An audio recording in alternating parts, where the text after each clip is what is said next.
Assalamualaikum warahmatullahi wabarakatuh. Video kali ini kita akan membahas terkait solusi ketika teman-teman sekarang bermasalah di SPayLater dan juga S-Pinjam. Nah, kalau kalian masih takut dengan SPayLater dan juga S-Pinjam dan kalian sekarang merasa, wah nanti gimana DC-nya bakal datang, gimana nanti harus ngomong sama DC-nya, gimana cara bayarnya sedangkan uang posisi saat ini tidak ada. Nah, dengarkan video ini baik-baik.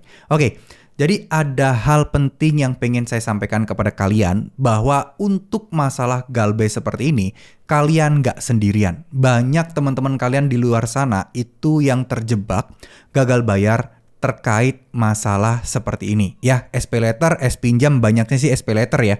Karena pakainya gampang, tinggal belanja-belanja, payment pakai PayLater, terus kemudian bayarnya agak susah karena mungkin kena musibah, di PHK, atau ya ada kebutuhan mendadak yang mana ya mau nggak mau terpaksa harus galbe di SPayLater dan juga S-Pinjam seperti ini. Nah, sekali lagi saya ingatkan, ini bukan akhir dari segalanya, ini bukan sesuatu yang mengancam, ini bukan sesuatu yang membuat kalian harus merasa terpuruk. Karena ya, kalian harus tahu betul bahwa galbe pinjol apapun, itu resikonya tidak ada yang dipidana, resikonya tidak akan membuat hidup kalian berakhir, resikonya sebenarnya juga nggak berat-berat amat, ya. Karena semuanya sudah diatur oleh OJK. Bukannya teman-teman tidak menghargai atau bukannya teman-teman itu tidak tidak mau bertanggung jawab gitu ya, tidak mau bayar utang, enggak. Tapi ya memang sudah ada aturannya gitu loh. Ya mau tanggung jawab seperti apa? Karena di luar sana banyak banget orang yang menghina orang-orang yang galbe pinjol, tidak bisa bayar utang. Ya kalau nggak bisa bayar jangan ngutang gitu-gitu. Kan tidak ada di dunia ini yang memang sengaja minjam uang yang untuk tidak dibayar gitu loh. Pasti karena kepepet yang pertama. Yang kedua, ya tidak ada yang pernah tahu dia nantinya bakal nggak bisa bayar, itu tidak ada yang pernah tahu ya. Jadi teman-teman tidak perlu berkecil hati, tidak perlu merasa kecil hatinya atau sedih ketika mendengar ada orang-orang yang seperti itu. Karena ya mereka mungkin belum pernah merasakannya aja. Dimana sebenarnya kita itu bukan rendah-rendah banget kok. Kalau kita galbe pinjol itu bukan hal-hal yang membuat kita kalau misalnya hinaan terjelek sekalipun itu kita nggak seperti itu kok. Karena sudah ada ruang lingkup peraturan perundangan yang sudah mengaturnya. Kalau orang tidak bisa bayar, kalau orang tidak punya uang untuk membayar, itu sudah ada aturan OJK-nya bahwa sanksinya ya udah akan masuk ke slik OJK. Nah, untuk proses berjalan ke sana, pastinya ada penagihan-penagihan ya seiring berjalannya waktu, biasalah ya. DC-DC ngancem-ngancem seperti ini, terus kemudian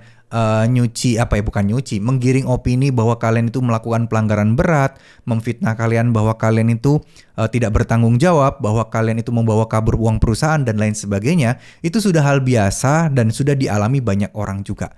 Tapi kita acuannya kepada hukum yang berlaku aja deh. Oke, mungkin ada orang yang berpikiran ya utang memang harus dibayar. Iya, harus dibayar. Tapi kalau tidak ada uangnya sekarang mau bagaimana? Ya, jadi poin penting di sini adalah menerima, menyadari, dan berusaha untuk ikhlas terkait kalian tidak bisa membayar dulu. Itu poin yang paling penting.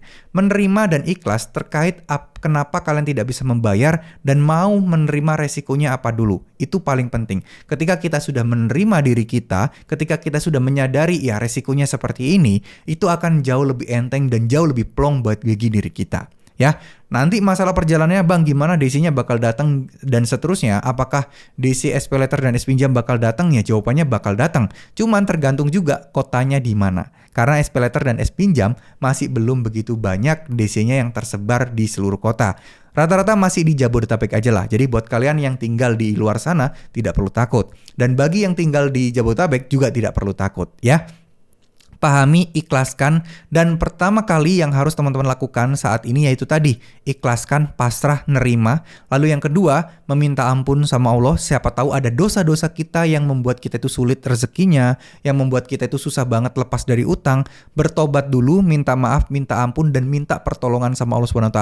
Kencengin ibadahnya, kencengin sholatnya. Kalau perlu sholat tahajud tiap hari, kalau perlu duha jangan sampai telat. Itu lakukan itu rutin 40 hari deh ya. Lakukan rutin 40 hari, insya Allah pasti akan ada jalan, insya Allah rezeki pasti akan mengalir ya, amin. Allah itu maha kaya, jadi jangan sampai di pikiran kalian itu merasa bahwa wah nggak mungkin saya bisa bayar, nggak mungkin. Nggak, keajaiban itu nyata terjadi dan itu juga saya alami. Saya dulu pernah utang lebih dari 60 juta yang dihitung-hitung mungkin dari gaji saya waktu itu ya 2 tahun baru lunas kalau dicicil-cicil. Tapi Allah berkata lain, dengan saya meningkatkan ibadah dan rajin sholat dan lain sebagainya, lebih kepada banyak sholat tahajud sesuai dengan yang saya dengar dari Ustadz, 40 hari akan mengubah hidup kita.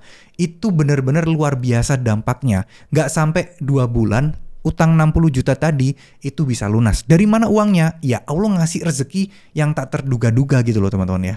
Tak terduga-duga. Jadi kita tiba-tiba dapat kayak proyekkan, kerjaan sampingan. Terus kemudian kita juga usaha-usaha kemarin yang kita rintis itu tiba-tiba kok jadi rame. Nah itu adalah pertolongan-pertolongan Allah. Jadi teman-teman saya sarankan untuk kembali ke Yang Maha Kuasa aja dibandingkan mencari pembenaran atau mencari trik-trik yang bisa menghapus utang kalian. Ujung-ujungnya kalian akan tertipu dan kecewa. Ya, terima kasih. Mohon maaf jika ada salah-salah kata. Wassalamualaikum warahmatullahi wabarakatuh.